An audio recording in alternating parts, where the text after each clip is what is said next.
জানিয়ে দিব এই মুহূর্তে পাওয়া আপডেট বাংলা সংবাদ। শুরুতেই থাকবে সংবাদের শিরোনাম। শেখ হাসিনার চূড়ান্ত হুঁশিয়ারি, আওয়ামী লীগ ফিরবেই, কোনো বাধা টিকবে না। এমন কোনো শক্তি নেই যে আওয়ামী লীগের ফেরার পথ বন্ধ করতে পারে। 12 ফেব্রুয়ারির আগেই পাল্টাতে যাচ্ছে দৃশ্যপট। নেতাকর্মীদের প্রতি বিশেষ বার্তা। এবার ভয়ে থরথর করে কাঁপছে দুই দল। আওয়ামী লীগের ঘুরে দাঁড়ানো ঠেকাতে তারেক শফিকুরের গোপন মিশন। সব ভেদাভেদ ভুলে ধানের শীষ দাঁড়িপাল্লা এক, ফাঁস হলো আসল মাস্টার প্ল্যান। জানাবো এবার হলফনামার জালে আটকা পড়ল বিএনপি, বাদ পড়ছেন প্রভাবশালী নেতারা। ভোট শুরুর আগেই কি তবে বড় ধাক্কা, শঙ্কায় তারেক রহমানও। এবং সবশেষে জানিয়ে দিব চূড়ান্ত পর্যায়ে ভাঙ্গন এনসিপিতে, 14 কেন্দ্রীয় নেতার পদত্যাগ। দলের প্রধান নাহিদ ইসলামের হলফনামায় দেখানো আয় নিয়েও রাজনৈতিক অঙ্গনে বিতর্ক।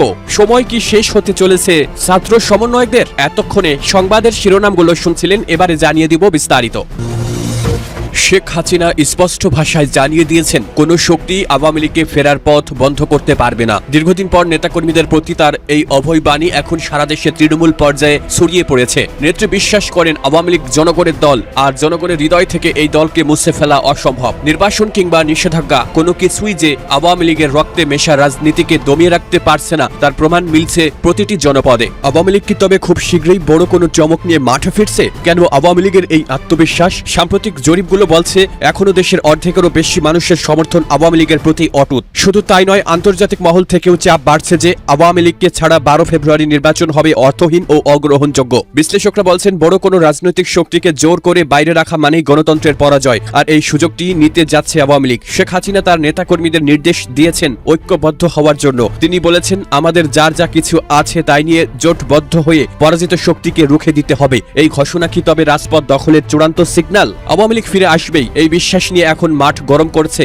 দলের সমর্থকরা। 12 ফেব্রুয়ারির আগে কি তবে কোনো বড় ধরনের পরিবর্তন আসতে চলেছে? আওয়ামী লীগের হাইকমান্ড মনে করে ডক্টর ইউনূসের অন্তর্বর্তী সরকারের আমলেই তারা বীরের বেশে ফিরে আসবে এবং প্রমাণ করবে যে তারাই দেশের আসল কাণ্ডারি। কোনো রক্তচক্ষু কিংবা বাধা আওয়ামী লীগকে আটকে রাখতে পারবে না, এই প্রতিজ্ঞাই এখন দলটির মূল চালিকা শক্তি। ফিরছে আওয়ামী লীগ, ফিরছেন শেখ হাসিনা, এই বার্তাই এখন কাঁপছে প্রতিপক্ষর মসনদ। এবার ভয়ে থরথর করে কাঁপছে দুই দল। আওয়ামী লীগের ঘুরে দাঁড়ানো ঠেকাতে তারেক শফিকুরের গোপন মিশন। সব ভেদাভেদ ভুলে ধানের শীষ দাঁড়িপাল্লা এক, ফাঁস হলো আসল মাস্টার প্ল্যান। দর্শক, 5 অগস্টের পর যারা ভেবেছিলেন আওয়ামী লীগ ইতিহাস হয়ে গেছে, তাদের রাতের ঘুম কি এখন হারাম হয়ে গেছে? সাম্প্রতিক বিভিন্ন জরিপ এবং মাঠ পর্যায়ের গোপন রিপোর্টে আওয়ামী লীগের বিশাল জনসমর্থন অটুট থাকার খবর আসতেই রাজনীতির অন্দরমহলে শুরু হয়েছে চরম অস্থিরতা। বিগত কয়েক মাস ধরে বিএনপি ও জামায়াতের মধ্যে যে দৃশ্যমান দূরত্ব ছিল, আওয়ামী লীগের ঘুরে দাঁড়ানোর খবর আসতেই সেই দূরত্ব কি তবে নিমিষেই ঘুচে যাচ্ছে? বিএনপির ভারপ্রাপ্ত চেয়ারম্যান তারেক রহমান এখন লন্ডনে নয়, বরং সরাসরি ঢাকার মাটিতেই বসে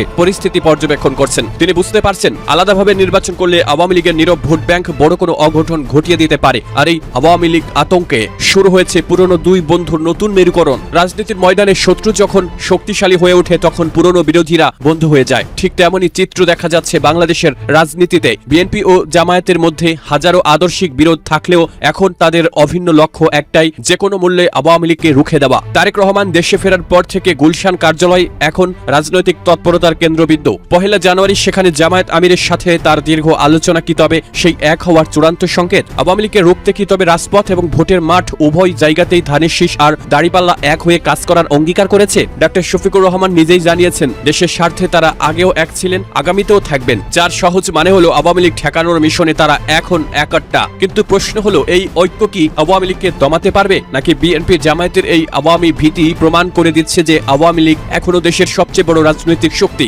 আওয়ামী লীগের হাইকমান্ড ইতিমধ্যেই ঘোষণা করেছে তাদের রুখতে যে জোটই আসুক না কেন, জনগণের বিশাল ম্যান্ডেট নিয়ে তারা রাজপথেই ফিরবে। তারেক রহমানের সরাসরি নেতৃত্বে বিএনপি জামায়াতের এই নয়া আতাত কি তবে 12 ফেব্রুয়ারি নির্বাচনে নৌকার জয় জয়কার থামাতে পারবে, নাকি এই জোট গঠন আওয়ামী লীগ সমর্থকদের আরো বেশি সুসংগঠিত হওয়ার সুযোগ করে দেবে?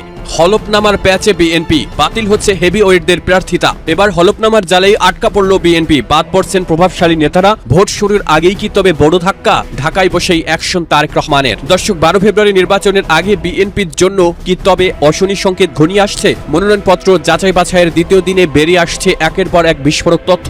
সারা দেশ থেকে পাওয়া খবর অনুযায়ী বিএনপির বেশ কয়েকজন হেভিওয়েট নেতার হলফনামায় ভয়াবহ তথ্য গোপন ও গড়মিল পাওয়া গেছে। আয়কর রিটার্ন, ঋণের তথ্য ও স্থাবর অস্থাবর সম্পত্তির হিসাবে যে অমিল দেখা দিয়েছে, তাতে নির্বাচন কমিশন তাদের প্রার্থিতা বাতিলের পথে হাঁটছে। ইতিমধ্যে কক্সবাজার কক্সবাজার, টাঙ্গাইল ও ময়মনসিংহে বিএনপির বেশ কয়েকজন নেতার মনোনয়নপত্র বাতিল হয়েছে। মাঠের লড়াইয়ে নামার আগেই কি তবে আইনি লড়াইয়ে বড় ধাক্কা খেতে যাচ্ছে বিএনপি? কারা সেই প্রভাবশালী নেতা যাদের আসন এখন শূন্য হওয়ার পথে? নেতাদের প্রার্থিতা বাতিলের এই খবরে খোদ রাজধানী ঢাকায় বসে চরম শঙ্কিত হয়ে পড়েছেন বিএনপির ভারপ্রাপ্ত চেয়ারম্যান তারেক রহমান। 17 বছরের নির্বাচন শেষে দেশে ফেরার পর তিনি এখন সরাসরি প্রতিটি আসনের তদারকি করছেন। বিশ্বস্ত সূত্রে পাওয়া খবর, তারেক রহমান ইতিমধ্যে গুলশান কার্যালয়ে দলের শীর্ষ নীতি নির্ধারকদের সাথে জরুরি বৈঠক করেছেন। তিনি ক্ষোভ প্রকাশ করে জানতে চেয়েছেন কেন হলফনামার মতো গুরুত্বপূর্ণ বিষয় এত বড় ভুল হলো। দলের প্রভাবশালী নেতারা যদি শুরুতেই আইনি মারপ্যাচে বাদ পড়ে যান তবে নির্বাচনে এর প্রভাব সামলানো কঠিন হবে। তারেক রহমান কি পারবেন এই আইনি জটিলতা কাটিয়ে তার সেনাপতিদের ভোটের মাঠে টিকিয়ে রাখতে?